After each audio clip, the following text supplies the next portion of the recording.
Oke. Assalamualaikum warahmatullahi wabarakatuh. Innal hamdalillah, sesungguhnya segala puji milik Allah.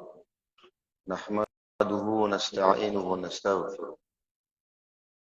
Kita semua memujinya, mohon pertolongan kepadanya dan mohon ampun kepadanya. Wa na'udzu billahi min syururi anfusina. Kita berlindung kepada Allah dari seluruh keburukan diri kita. Wa min sayyiati a'malina, dan dari kesalahan-kesalahan perbuatan kita. Man yahdihillahu fala mudhillalah. Barang siapa yang Allah kehendaki petunjuk untuknya, maka tidak ada yang bisa memalingkan dari. Wa man yudlil fala hadiyalah. Dan barang siapa yang Allah kehendaki tersesatnya seseorang, maka tidak ada satupun manusia yang dapat memberikan petunjuk kepadanya.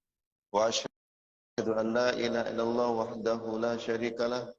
Aku bersaksi bahwa tiada ilah yang berhak disembah dengan benar kecuali Allah. Tidak ada sekutu. Wa asyhadu anna Muhammadan abduhu wa rasuluh. Dan aku bersaksi bahwa Muhammad adalah hamba dan utusan. Ya ayyuhalladzina amanu taqullaha haqqa tuqatih wa la tamutunna illa wa antum muslimun. Hai orang-orang yang beriman, bertakwalah selalu kepada Allah dengan sebenar-benarnya takwa, dan janganlah kalian meninggalkan dunia ini kecuali dalam keadaan berserah diri kepada Allah Subhanahu wa ta'ala. Saudara sekalian,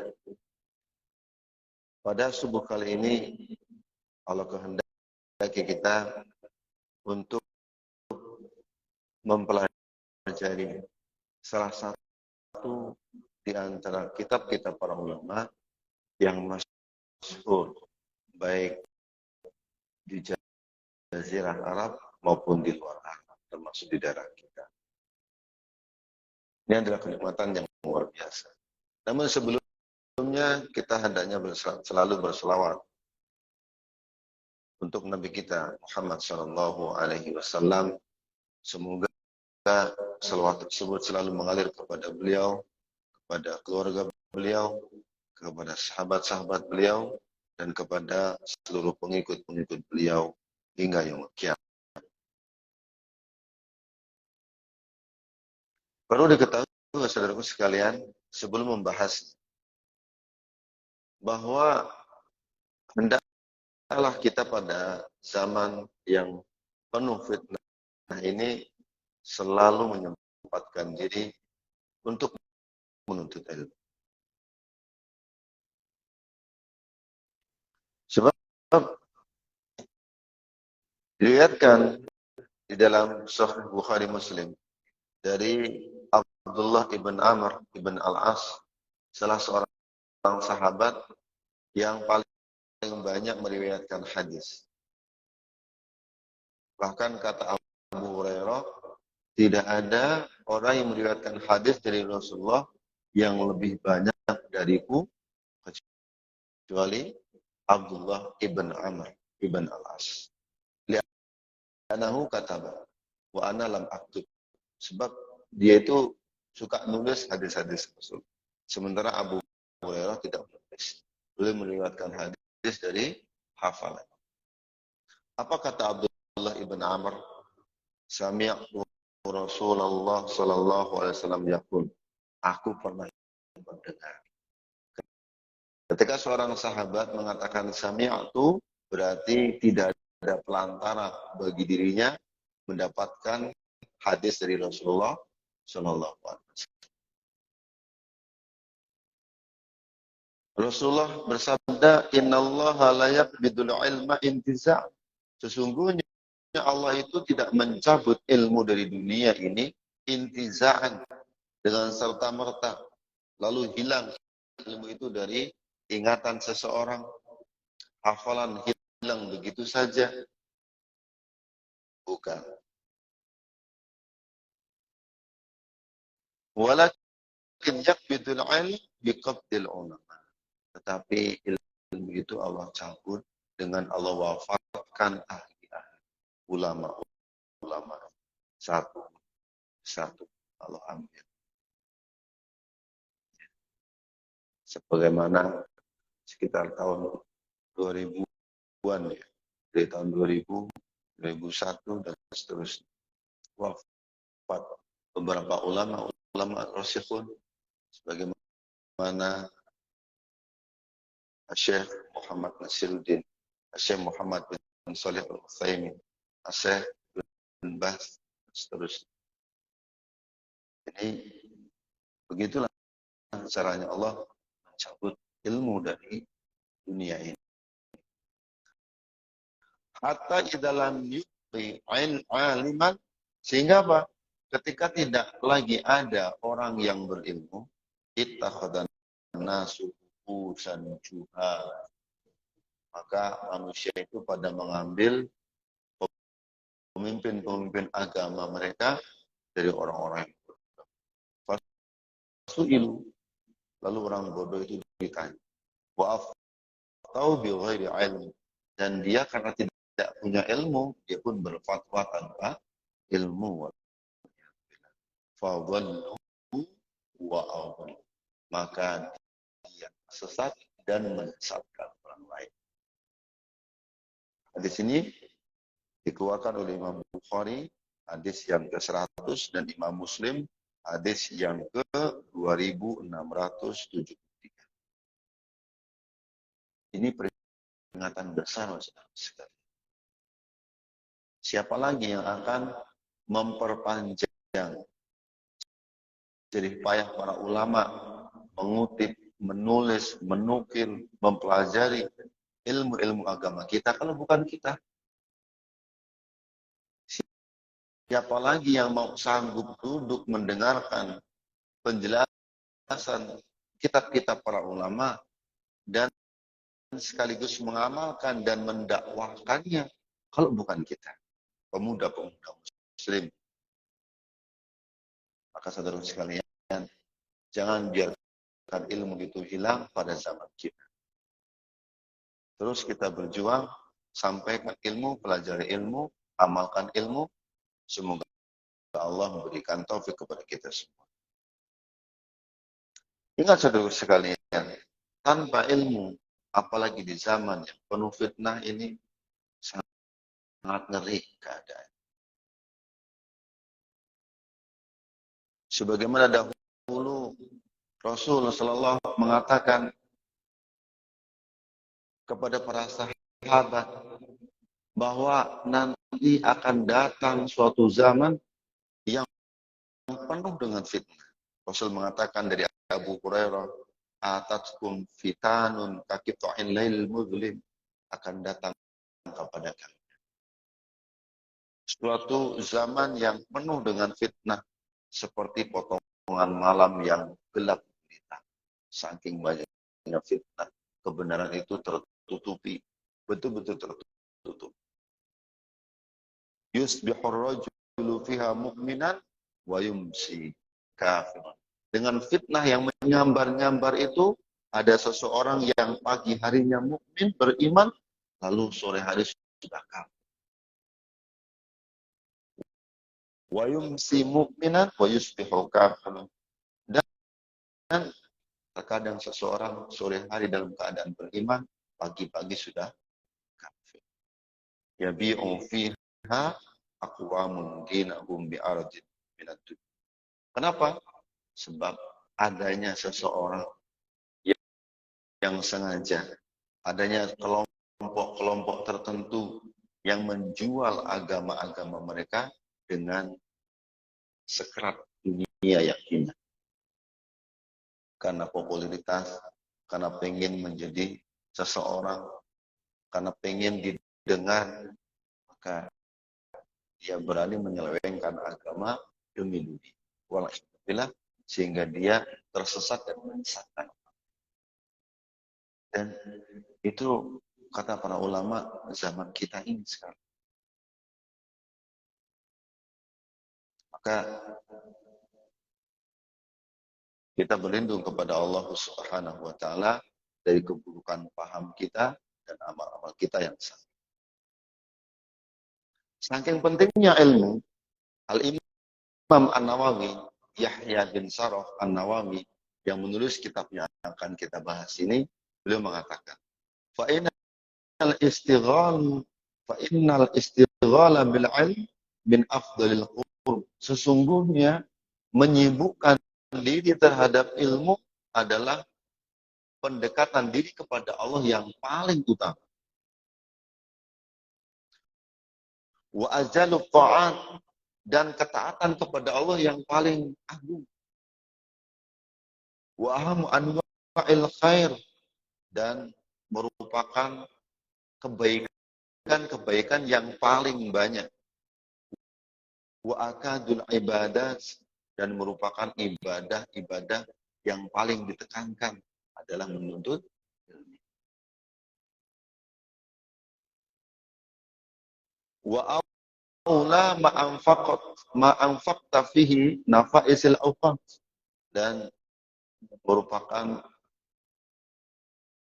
hal yang paling utama ketika seseorang menyempatkan waktunya untuk itu. Artinya apa? Di antara umur seseorang yang paling utama ketika dia menyempatkan menuntut ilmu.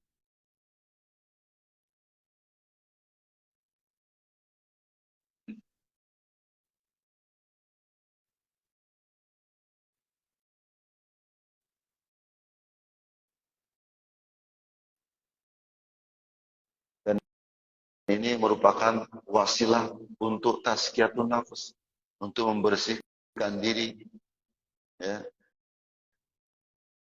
Dan juga dengan menuntut ilmu berarti kita berkumpul dengan orang-orang yang istimewa.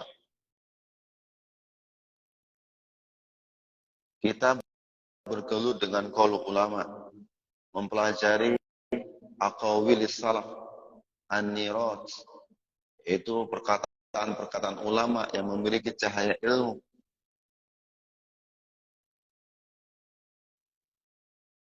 Dan tentunya tentang keutamaan ilmu tersebut, tentunya waktu kita nggak cukup untuk menjelaskannya. Namun, saudara sekalian, merupakan sebuah anugerah yang besar ketika sebagian kesibukan kita ini, Allah masih memberikan taufik kepada kita untuk menyempatkan diri duduk di majelis-majelis ilmu. Baik, sebelum kita masuk kepada hadis yang pertama dari rencana kita biiznillah untuk membaca Arba'in An-Nawawiyah, maka perlu diketahui bahwa pengumpulan hadis 40 hadis itu bukan cuma Arba'in Nawawiyah sebetulnya. Banyak orang-orang sebelum beliau yang menulis atau merangkum 40 hadis. Ada yang dalam usul fikih, ada yang masalah khusus hal-hal haram, ada yang masalah khusus fikih, ada yang 40 hadis masalah akidah, macam-macam.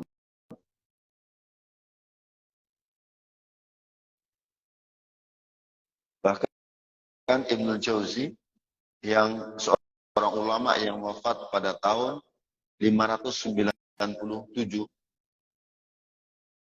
ya, beliau mengatakan orang pertama yang mengumpulkan 40 hadis adalah Abu Abdurrahman Abdullah ibn Mubarak Al-Marwazi. Setelah beliau Abu Abdullah Muhammad bin Aslam Abtusi, wa Ahmad bin Harb Al-Zahdi, wa Abu Muhammad Al-Hasan bin Sufyan An-Naswi, dan seterusnya, banyak sekali. Ini merupakan keistimewaan bagi kita semua untuk dapat duduk mempelajari Al-Arba'in An-Nawawiyah, karena luar biasa isinya. Baik, kita kenalan dulu dengan penulisnya. Yang pertama, nasab beliau. Beliau adalah Abu Zakaria. Kunyah beliau Abu Zakaria. Yahya bin Asy-Syaikh Az-Zahid Al-Wara' Abi Yahya Syaraf.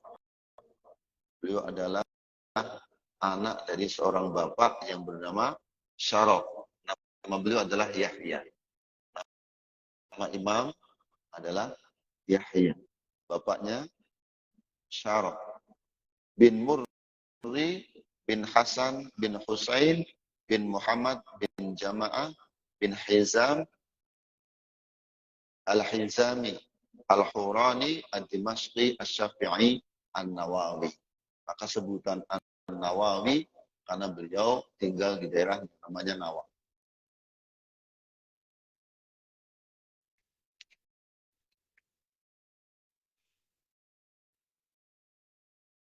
Yang kedua, Mauliduhu wa nasya'atuh.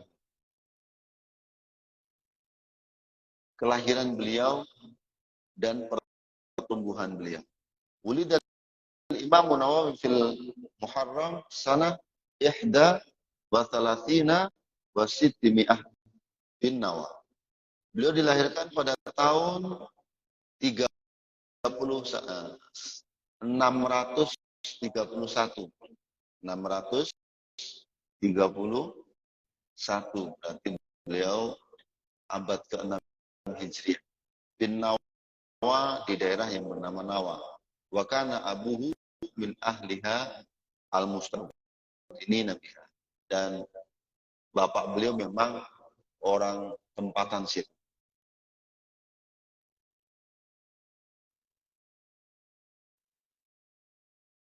Disebutkan oleh para ulama, bapaknya pernah bercerita.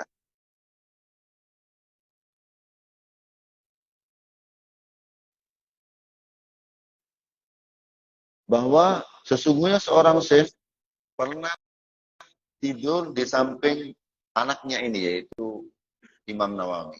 Masih kecil. Ketika itu umur beliau sekitar 7 tahun. Pada malam 27 Ramadan.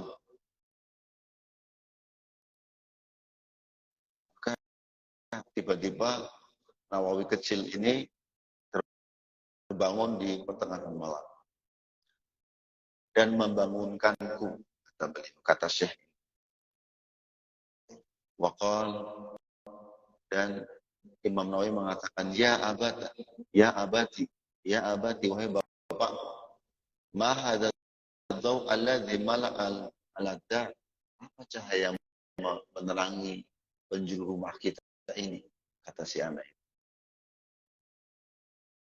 Wastaiqadha ahlahu jami'an, dan beliau membangunkan seluruh keluarganya. Falam naro kulluna syai'an. Ternyata semua ahlinya, semua keluarga tidak ada yang melihat. Tidak ada yang melihat. Tidak ada yang paham dengan tanda tersebut. Fa'araftu annaha Lailatul Qadar. Kemudian aku baru sadar, ternyata malam itu adalah malam Lailatul Qadar. Ini Imam Syafi'i kecil ketika umur 7 tahun. Dan banyak cerita-cerita tentang beliau ini luar biasa. Bahkan disebutkan di sini beliau orang yang sudah terbiasa zuhud.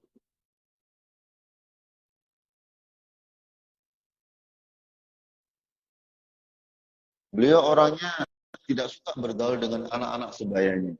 Kesukaan beliau adalah menyendiri untuk menghafal Quran dari kecil.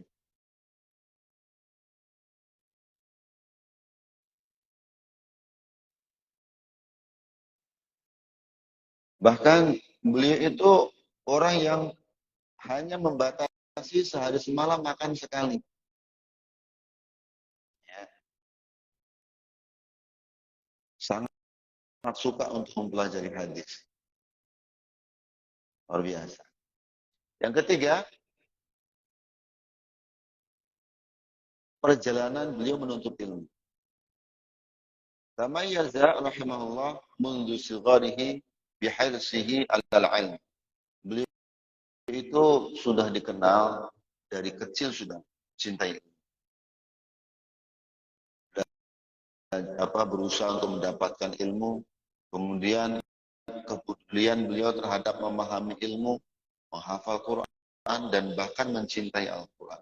Ya tadi sebutkan oleh para ulama, saking cintanya dia saat kawan-kawannya main guli, main apa gitu, dia sibuk sendirian membaca Al-Quran.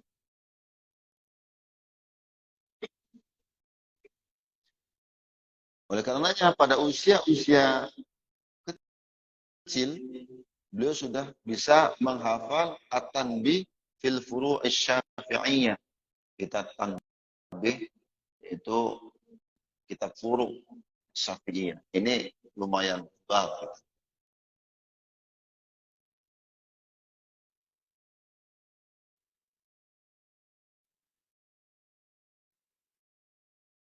Dan beliau merupakan orang yang hasrat terhadap ilmu itu luar biasa. Tidak menyia-nyiakan sedikit waktu pun. Ya. Bahkan Ibnu Attar, salah seorang murid beliau pernah bercerita. Guruku pernah bercerita kepadaku, sesungguhnya dia tidak pernah menyia-nyiakan waktu baik malam maupun siang untuk jalan-jalan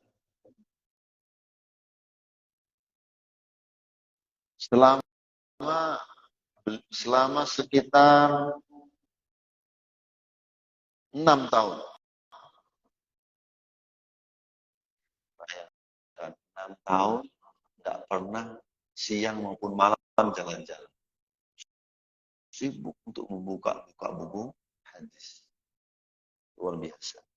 Beliau hanya menulis, mengambil faedah, memberi nasihat, mengucapkan ucapan nasihat, itu tidak pekerjaan. 6 tahun. Kok kita bosan kali ya? Ayo kita naik gunung lo, touring lo, gitu kan? Bahasanya BT. Ini Masya Allah. Luar biasa terhadap. Membaca hadis adalah energi. Menghafal Quran adalah kekuatan. Maka disebutkan di sini, kekuatan beliau adalah belajar. Jadi kalau lama tidak merenungkan hadis, lemes beliau. Begitu merenungkan hadis, tambah semangat.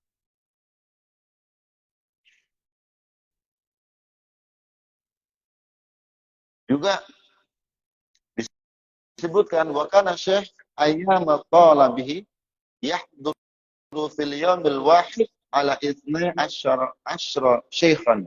Disebutkan bahwa ketika beliau belajar sehari itu mampu mendatangi 12 guru.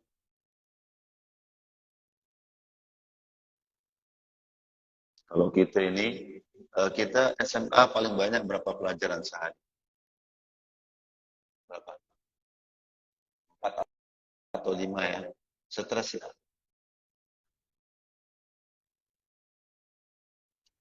Bukan nama stres. Bahkan kita bolosnya lebih sering daripada masuk.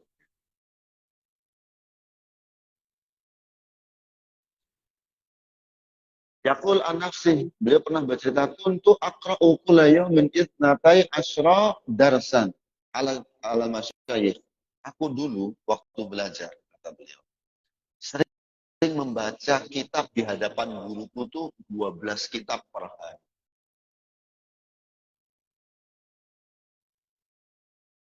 Syarahan wa tashihan, baik kitab syarah berarti tebel, wa tashihan ataupun kitab tashih jarh wa ta'dil. Dalam masalah syarah, dalam masalah tashih hadis, darsain ada 2 pelajaran. Bil wasit wal muhadzab, yaitu kitab wasit dan muhadzab. Pelajaran yang lain adalah al-jama' baina sahihain. 2 kitab besar, Bukhari, Muslim. Wadrasan fi Sahih Muslim. Masih ditambah lagi masalah khusus Sahih Muslim. Kalau tadi dua kitab. Wadrasan fil lama' libnil junni fil nah. Ilmu nahwu pula. Padahal ini ilmu yang paling mumet. Kalau ilmu nahwu ini dibanding matematika aja. Karena matematika itu rumusnya pasti. Wadrasan fi islahil mantiq. Ada pelajaran lagi masalah mantik, masalah bahasa, tata bahasa, mempelajari syair-syair Arab. Ini peningnya juga tak kalah-kalah pening. Luar biasa. Wadrasan fi tasrif, sorof.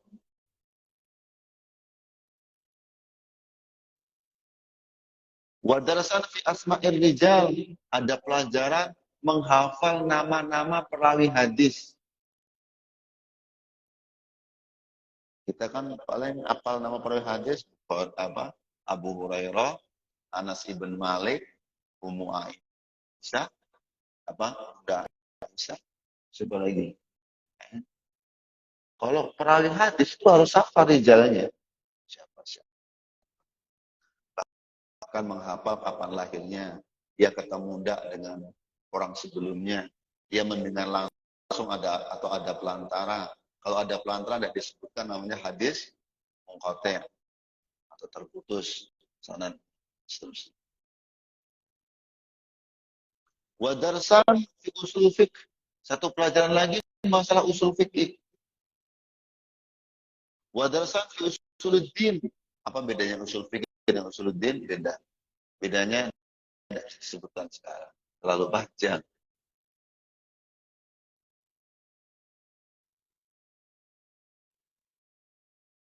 Dan itu kata beliau, Allah memberikan keberkahan kepada waktuku dan keseriusanku. Dan semuanya itu bisa beliau lakukan dalam satu hari. So, luar biasa. Berarti setiap jam ganti pelajaran. Karena sehari kan 12 jam ya. Pantas kalau makannya cuma sekali, minumnya juga sesekali. Tidak sempat jalan-jalan.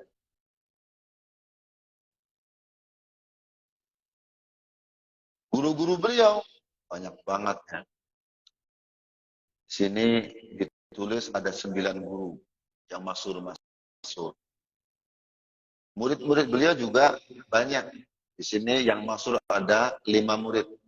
Di antaranya adalah disebutkan tadi Ibnu Atha. Tulisan beliau banyak banget, termasuk Arba'in An-Nawawiyah, Al-Minhaj Syarah Sahih Muslim, Al-Isyarat ila Bil Asma, Al-Mubhamat, Riyadhus Shalihin, Al-Azkaru min Kalami Sayyidil Abrar. Banyak sekali tulisan beliau. Di sini ditulis ada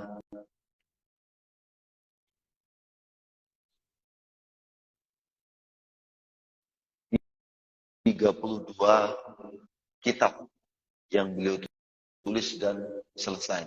Adapun kitab-kitab yang sudah beliau tulis, sudah ada permulaannya, tidak sampai selesai juga banyak. Di sini ada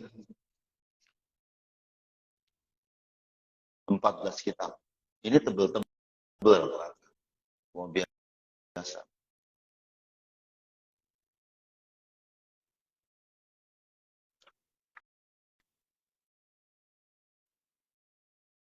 Adapun tentang akidah dan mazhab beliau secara fikih itu Imam Syafi'i. Maka secara akidah, kata para ulama, di beliau ya juga sedikit ada beberapa hal tentang akidah itu ada kemiripan dengan akidahnya Asy'ariyah, terutama dalam memahami nama dan sifat Allah.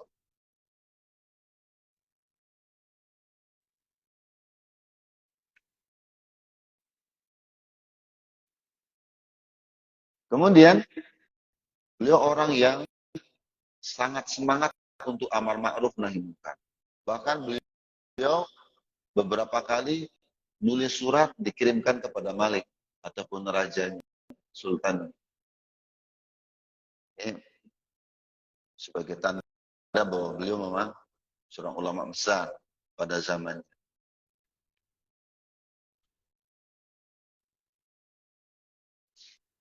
Lalu bagaimana pujian para ulama tentang beliau? Para ulama yang memuji beliau, walaupun tidak ada satupun ulama yang selamat dari kekeliruan, termasuk beliau. Termasuk beliau. Tetap ada kekeliruannya. Karena memang kata Rasul, kullu bani Adam khata'un. Setiap keturunan anak Adam itu memiliki kekeliruan. Masuk nih. Cuma demikian, Masya Allah, beliau sangat memberikan faedah yang begitu luar biasa kepada kaum muslimin.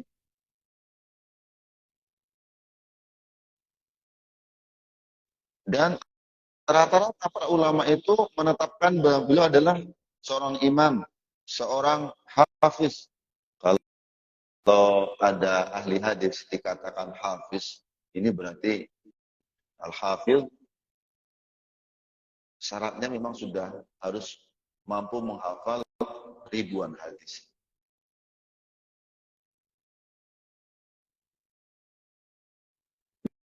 Beliau memahami hadis dengan baik, tafsir, ahli fikih, dan cabang-cabang ilmu yang lain.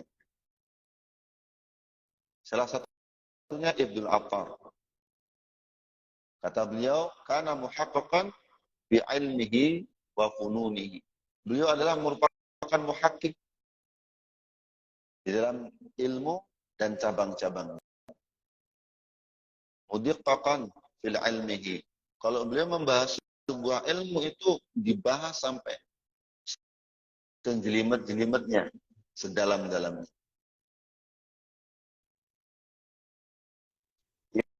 Imam Az-Zahabi mengatakan wal imamul hafidh. Beliau adalah seorang imam al-hafidh. Salah satu kedua yaitu panutan. Syekhul Islam. Beliau termasuk Syekhul Islam. Sahibut tasani fin nafi'ah, dan beliau memiliki banyak tulisan yang bermanfaat. Kata siapa? Imam Al-Zahabi. Siapa Imam Al-Zahabi? Salah seorang muridnya Ibnu Taimiyah. Rahimahullahu rahmatan wasi'ah. Perkataan Imam As-Subki, Syekhul Islam. Beliau adalah Syekhul Islam. Ustadzul Mutaakhirin, termasuk guru-guru mutaakhirin.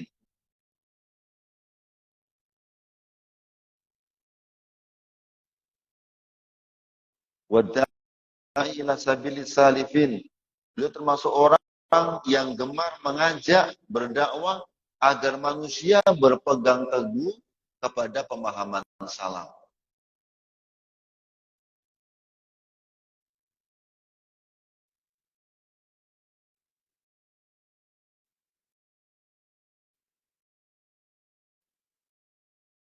Zahidan, beliau seorang yang zuhud, lam yubali bi kharabid dunya idza sayyara dinahu rub'an ma'muran.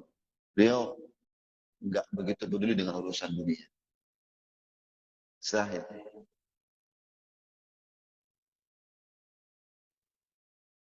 Wa mutabi'atan as-salafin min ahli sunnah wal jamaah. Beliau sangat antusias untuk mengikuti para salaf, yaitu ahli sunnah wal jamaah.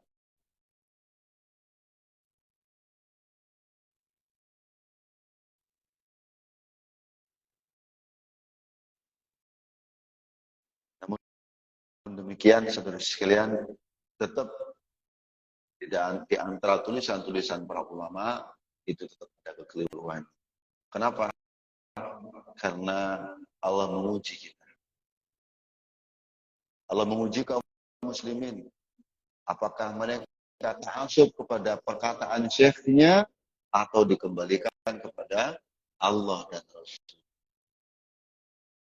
Maka kata Allah, fa in tanaza'tum fi syai' farudduha ila Allah. Ketika kalian bertanazuk, berbeda pendapat dalam sesuatu dalam agama, maka kembalikanlah kepada Allah, yaitu Al-Qur'an, wa rasulihi, dan kepada utusan Allah, yaitu Al-Hadis.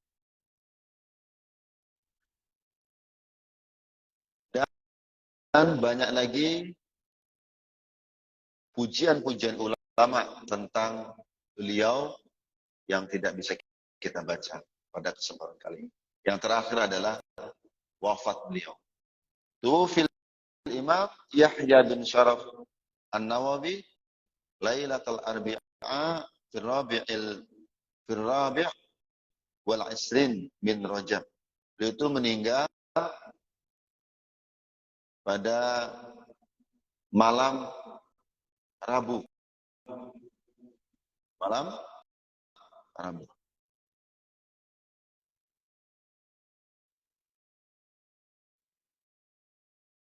Pada bulan Rajab, pada tahun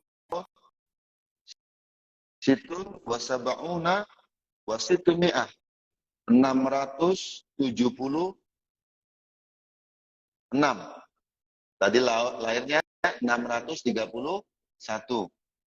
Meninggalnya 676. Dan beliau dimakamkan di negaranya, yaitu di Nawang. Itu sekilas tentang beliau.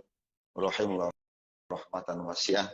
Kita berdoa semoga beliau dirahmati oleh Allah Subhanahu wa taala, dan semoga kita semua dikumpulkan oleh Allah dengan orang-orang semacam beliau kelak di yaumul qiyamah. Sebab Rasul mengatakan almar'u ma'aman ahab. Seseorang itu akan dikumpulkan dengan yang dia cintai. Maka semoga kita dikumpulkan oleh Allah Subhanahu wa taala dengan orang-orang yang kita cintai dari para anbiya, para solehin, para syuhada. Mungkin pada kesempatan kali ini kita baru kenalan aja dengan penulisnya. Kalau ada yang akan ditanyakan tentang hal-hal yang lain, dipersilakan.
Saudara sekalian, Ini merupakan pertanyaan yang bagus sekali. Kenapa pada zaman kita sekarang, thalabul ilm khususnya, dan kita sebagai tulaib pada umumnya, berbeda gaya belajar dengan pendahulu-pendahulu kita. Memang banyak faktor, saudara sekalian. Selain daripada faktor luaran, ya, maka juga ada faktor kepribadian seseorang. Pada zaman dahulu tidak seperti sekarang, baik dalam masalah kendaraan, pakaian, pergaulan, kemudian alat komunikasi, dan seterusnya. Sehingga para pemuda-pemuda pada zaman itu fitnahnya tidak seperti sekarang. Kemudian ditambah lagi kepribadian seorang. Makanya disebutkan setiap khutbah aja. Man yahdihillahu fala mudilla. Barang siapa yang Allah sudah kehendaki mendapatkan petunjuk, tidak ada yang bisa memalingkan. Wa may yudlil fala hadiyalah. Dan barang siapa yang Allah kehendaki untuk tersesat, tidak ada seorang pun yang dapat memberikan petunjuk. Ini anugerah dari Allah. Makanya, saudara sekalian, bahwa setiap seseorang itu pada hakikatnya Allah akan memudahkan untuk menuju bakat. Ini yang terpenting. Kita boleh berusaha seperti fulan dan fulan dalam gigihnya, semangatnya menuntut ilmu. Lalu kenapa kita tidak berhasil seperti fulan? Ya maka barangkali karena memang Allah cukupkan kita sampai di situ. Dan Allah tidak akan pernah menghukum kita karena hasil. Tapi Allah menghukum kita karena proses. Itu yang terpenting. Tentang harta. Itu bukan banyak atau sedikitnya harta yang akan ditanyakan oleh Allah. Tapi prosesnya. Bagaimana kita mencari harta, kemana kita menghabiskan harta tersebut. Proses. Ilmu juga demikian, saudara sekalian. Bagaimana cara menuntut ilmu tersebut dan sudah mengamalkan apa saja dengan ilmu tersebut.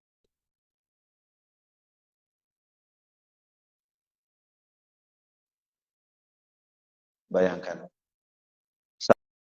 Sampai-sampai seorang Ahmad ibn Hanbal, siapa yang tidak kenal dengan? Bahkan para ulama sepakat beliau itu merupakan 4 imam besar. Berarti lebih besar daripada Imam An-Nawawi. Tetapi beliau bisa masih mau belajar dengan tukang roti yang selalu mengamalkan istighfar. Kata Imam Ahmad apa? Udah mulai sekarang aku mau selalu beristighfar sebelum berdoa. Ini saudaraku sekalian. Maka kembali lagi, kita boleh berpikir agar kita seperti seseorang. Tapi ketahuilah, Allah akan selalu memberikan kemudahan seseorang itu menuju bakat. Maka yang terpenting bagi kita adalah bagaimana kita itu selalu menjadi da'iyun ilallah, seorang yang mengajak kepada Allah. Itu yang paling penting. Berarti apakah kalau kita itu menjadi dai harus menjadi penceramah semua, harus menjadi khotib semua? Ya tidak, ya akhi. Bukan seperti itu. Lihat para sahabat. Apakah mereka semua jadi khalifah? Apakah semua mereka menjadi gubernur? Apakah mereka semua menjadi panglima perang? Kan tidak. Bahkan banyak kita itu nama-nama sahabat yang kita nggak kenal. Tapi tetap mereka itu adalah ridwanullahu alaihi wa radu an. Mereka itu diridhoi oleh Allah dan mereka juga sudah ridho kepada ketetapan Allah. Ini gelar mereka yang paling hebat. Maka yang terpenting bagi kita adalah bagaimana kita itu menjadi orang-orang yang berada di barisan mengajak manusia kepada Allah. Maka kita harus fokus. Kita harus fokus. Ingat, di belakang orang-orang hebat itu ada orang hebat. Di belakang orang-orang hebat ada orang-orang hebat. Kalau antum tidak bisa fokus kepada ilmu, karena mungkin kita sadar sudah berumur dan seterusnya, antum bisa kok mengambil saham dari hal tersebut. Dengan cara apa? Antum bisa mondokkan orang-orang yang antum pandang pintar, cerdas, tapi tidak mampu. Antum bisa membantu lembaga-lembaga majelis ilmu. Antum bisa membantu lembaga-lembaga dakwah. Di sana antum mendapatkan pahala besar. Sebagaimana menuntut ilmu. Sebagaimana kata Rasul, barang siapa yang menunjukkan kepada jalan kebaikan, maka baginya pahala orang yang mengamalkan kebaikan tersebut. Bayangkan, kalau antum bisa membiayai satu orang saja untuk belajar fokus, karena dilihat dia cerdas, hafalannya kuat, cepat menghafal, cepat menyerap, tapi saya tidak punya biaya. Berarti antum tinggal geser aja. Antum fokus mencari nafkah, mencari maisha untuk membiayai dia. Luar biasa. Dan itu terjadi, saudara sekalian. Itu terjadi pada zaman dahulu.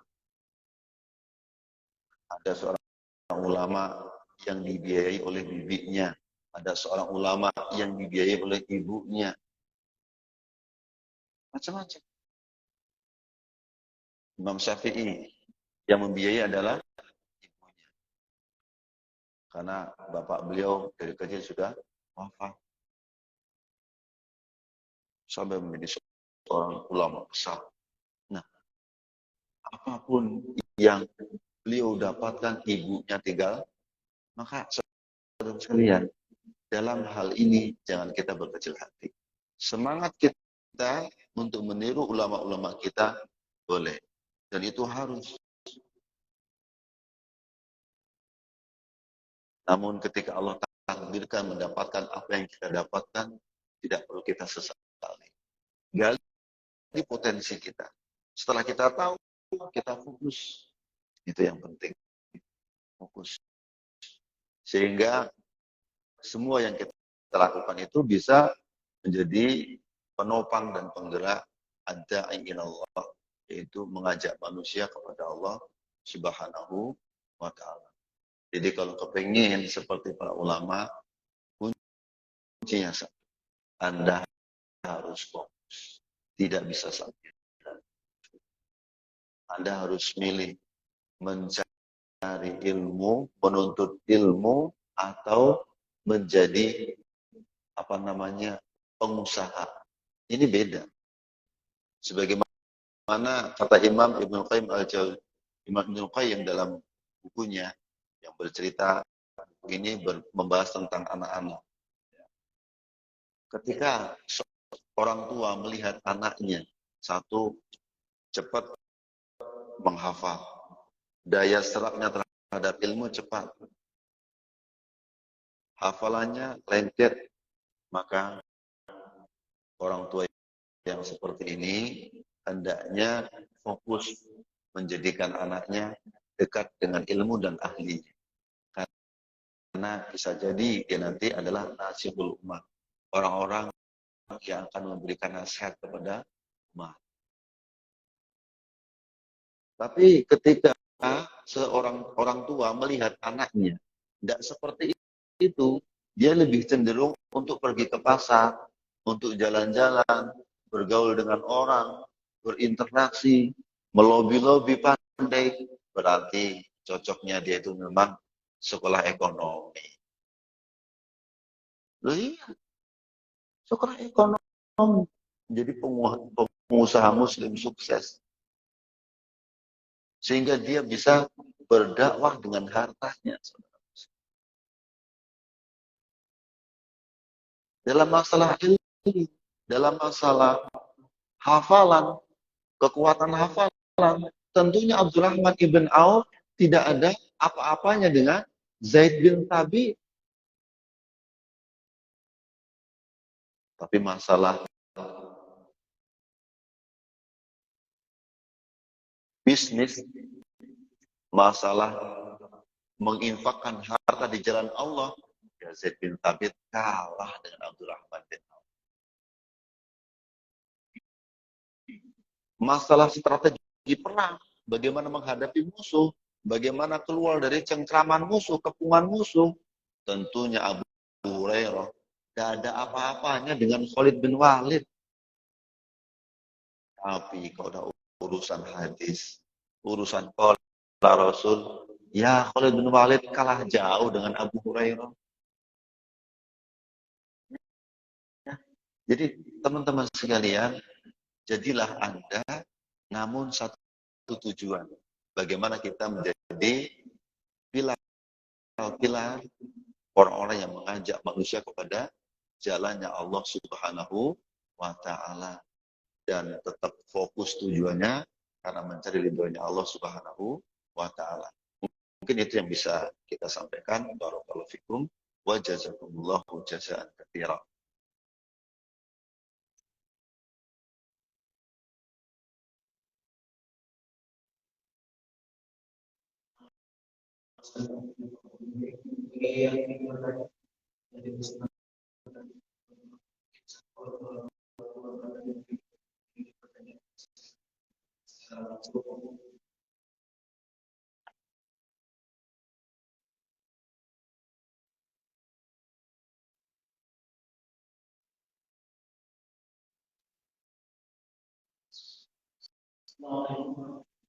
Waalaikumsalam warahmatullahi wabarakatuh.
Insya Allah.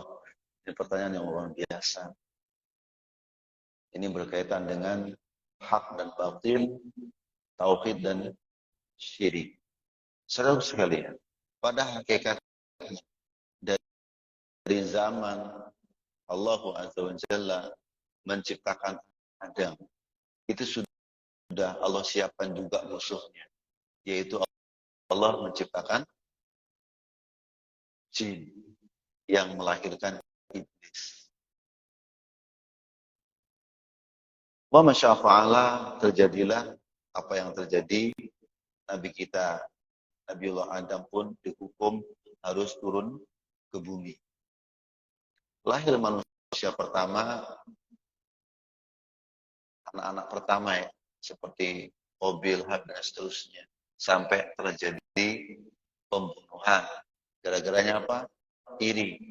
Di antara mereka yang berkorban, ada yang tidak diterima oleh Allah Subhanahu wa Ta'ala. Terus itu terjadi sampai pada zaman Nabi Nuh dan nabi-nabi setelahnya, dan sampai kepada zaman Nabi kita Muhammad, dan sampai sekarang. Kalau kita amati saudara sekalian, bahwa pada hakikatnya kehidupan dunia itu adalah memang kehidupan peperangan bainal haq wal batil, antara yang benar dengan yang salah. Itu tidak akan pernah padam, saudara. Jadi ketika ada orang ngomong, ini Ustaz kok yang dibahas masalah syirik bid'ah. Memang tidak ada pembahasan yang lain. Orang sudah sampai ke bulan, dia cuma bahas itu aja. Justru itu ulama pintar. Ulama hebat. Mereka selalu mengajak saudara, jangan sampai salah paham. Keliru mengamalkan. Sebab kalau agama itu dibiarkan dan tidak dijelaskan, maka agama itu sendiri akan hilang. Kata Abdullah bin Abbas, tidaklah muncul satu bid'ah kecuali akan mematikan satu sunnah. Begitu muncul satu kesalahan dalam pemahaman agama, secara tidak langsung dia otomatis akan mematikan kebenaran, akan memedamkan kebenaran. Maka akan selalu muncul di muka bumi ini orang yang membela yang benar dan orang yang membela yang salah. Itu akan selalu beriringan. Munculnya Nabi kita Muhammad SAW bersamaan dengan tumbuh besarnya Abu Jahal. Diangkatnya Rasul Musa alaihissalam karena di sana harus mendakwai seorang yang super zalim, Fir'aun laknatullah alaih. Jadi memang ini tidak akan bisa tuntas. Nah, cuma yang paling terpenting saudara sekalian, bagaimana kita membentengi diri dari kebatilan tersebut. Itu yang paling penting. Seperti yang ditanyakan oleh beliau. Bisakah orang yang sudah terjerumus kepada kesyirikan kembali kepada Allah? Sangat bisa. Bukankah Khalid bin Al-Walid dulu orang yang paling benci kepada Islam? Bahkan beliau mati-matian membela kesyirikan, mengangkat pedang, mengacungkan pedang kepada Rasul dan sahabat-sahabatnya di beberapa pertempuran. Yang paling dahsyat, perang apa? Perang Uhud.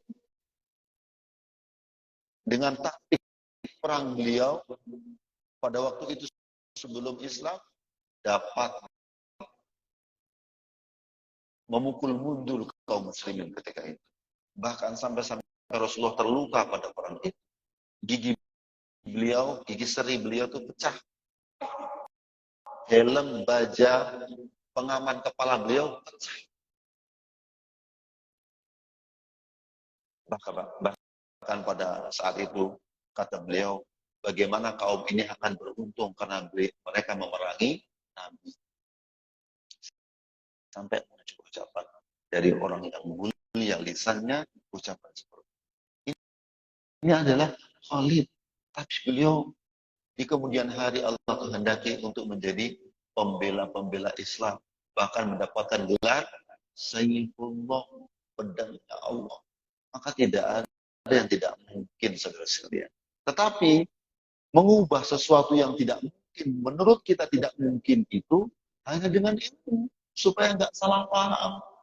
Salah satunya adalah ketika Allah berfirman di dalam Al-Quran, Innallaha la yaghfiru an yushraka bihi wa yaghfiru ma duna dzalika liman yasha. Sesungguhnya Allah tidak mengampuni dosa syirik. Tetapi Allah bisa saja mengampuni dosa-dosa selain syirik bagi orang-orang yang dikehendaki. Kata para ulama, maksudnya ayat ini adalah ketika dosa itu tidak ditaubati. Satu. Yang kedua, bahwa bermakna orang yang sudah terbiasa melakukan kesyirikan itu tidak diampuni oleh Allah. Kenapa? Karena mereka itu jarang yang sadar. Mereka itu jarang yang ngerti bahwa dia lagi mengerjakan kesalahan. Bahkan kebanyakan di antara mereka ikhlas, merasa perbuatannya benar. Bagaimana dia mau mendapatkan ampunan Allah? Orang dia tidak merasa salah kok. Dengan demikian, sangat tidak mungkin dia bertaubat kepada Allah. Sehingga wajar ketika Allah tidak mengampuni dosa tersebut. Itu maksud. Bukan berarti begitu orang melakukan kesyirikan, ya sudah, berarti dosanya nggak dihapus. Tidak.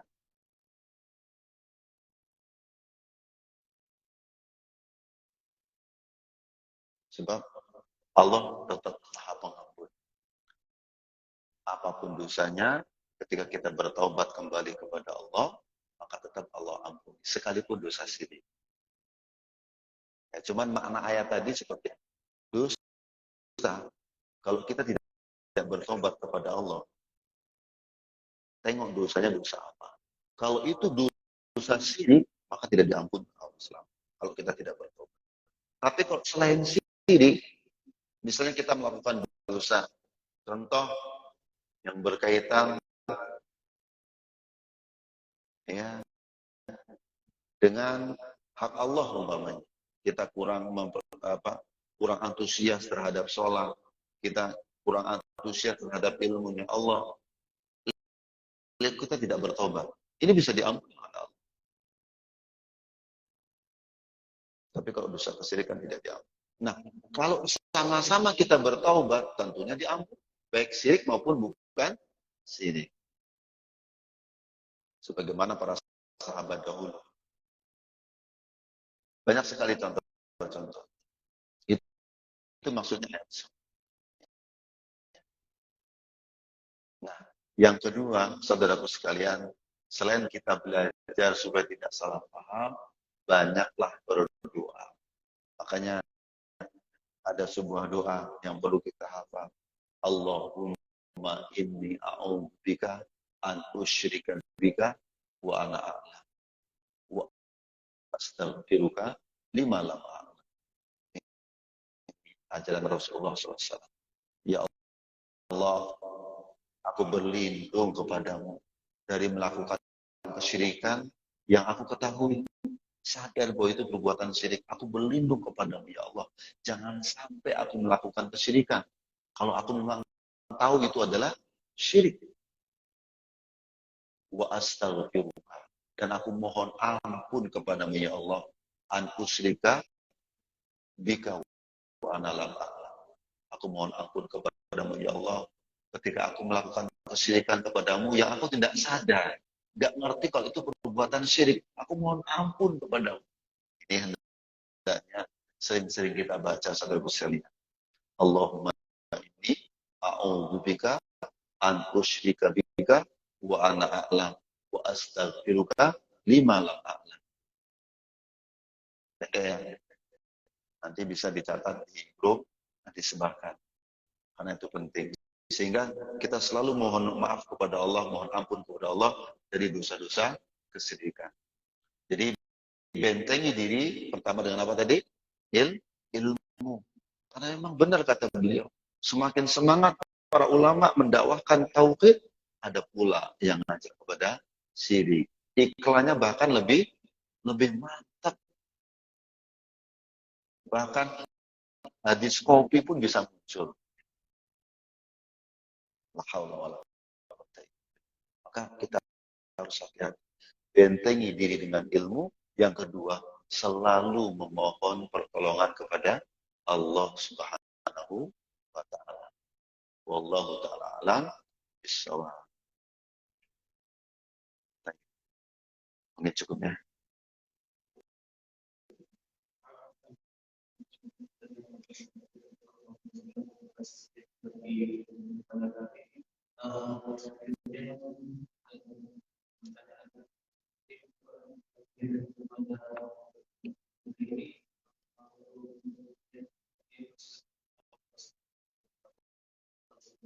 Baik. Terima kasih kepada teman-teman sekalian sudah luangkan waktu untuk kita bareng-bareng belajar. Kita tentunya selalu berdoa kepada Allah Subhanahu wa taala agar ilmu yang kita pelajari ini bermanfaat bagi kita. Ilmu yang kita pelajari ini bisa menyelamatkan diri kita, bukan menjadi beban bagi diri kita, baik dunia maupun akhirat. Barakallahu fikum wa jazakumullahu jazaan katsira. Kita akhiri wassallallahu nabiyana Muhammadin wa ala alihi washabihi ajmain. Wa subhanakallahumma wa bihamdika asyhadu an la ilaha illa anta astaghfiruka wa atubu ilaik. Assalamualaikum warahmatullahi wabarakatuh.